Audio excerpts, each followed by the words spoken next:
Good morning. It is 8:53. It's Wednesday. That means it's time for Family Matters and Vision Health Month. It wraps up next week. So here are some advice on the importance of getting your eyes checked out.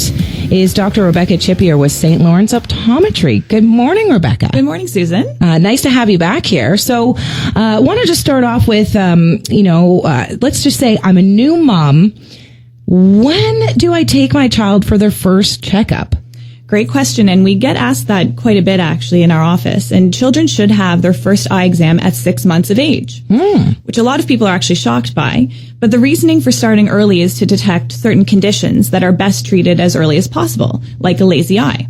There are other more serious and rare conditions that we're also on the lookout for, though, too, like retinoblastoma, which is an eye cancer that occurs in children.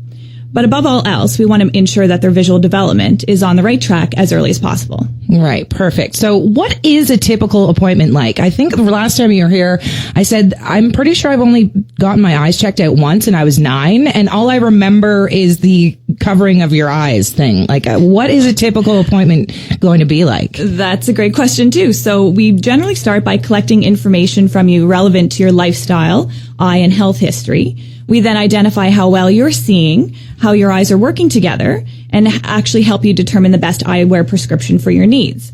But that's not where it ends. Even if you don't need glasses, and just because you think you see well, doesn't mean that your eyes are actually healthy. The eyes are the window to the soul, after all, as a lot of us hear, and we can discover a lot more about your general health through the eyes themselves. The blood vessels of the eye are some of the smallest in the whole body, where the signs of diabetes, high blood pressure, and heart disease can be discovered. And the optic nerves, which are the direct connection between your eyes and the brain, actually can detect nerve swelling, which can be an indication of increased pressure on the brain. We assess eye health by using various types of drops that allow us to see your eyes in great detail using a variety of instruments, microscopes, and cameras. Okay. And I like that you pointed out that there's so many benefits to seeing an optometrist. And if I can just quickly tell a quick story about an uncle of mine. He had a bad fall in the wintertime and he didn't go to the hospital. You know, he's a guy. But he had an appointment with his optometrist a couple days later. Right. And they were looking in his eyes and they said, you need to get to the hospital right away. They could see a bleed in his brain just from checking his eyes. So, Exactly. I mean, it's so important. Like you said, you can see, all of these different things. It's not just about how well you're seeing. Exactly. So how often should we be getting our eyes checked? Yes. So doctors of optometry recommend an eye exam annually for children. Okay. And we also recommend the same thing for seniors. And essentially in their case is to check for things like cataracts, for example, that occur with increasing age. Anyone who is under 20 or over 65 is covered under OHIP with their health card.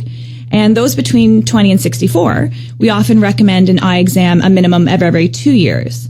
However, those who have medical conditions like diabetes or eye conditions like glaucoma, for example, they're also covered annually by OHIP as well. Right. Great. So I definitely need to make an appointment. Thanks a lot, Rebecca, for coming in. Really appreciate it. No worries. So important. Let's take care of our eyes. If you want to learn a little bit more about Vision Health Month and the importance of booking that appointment, I posted a great link to our Facebook page.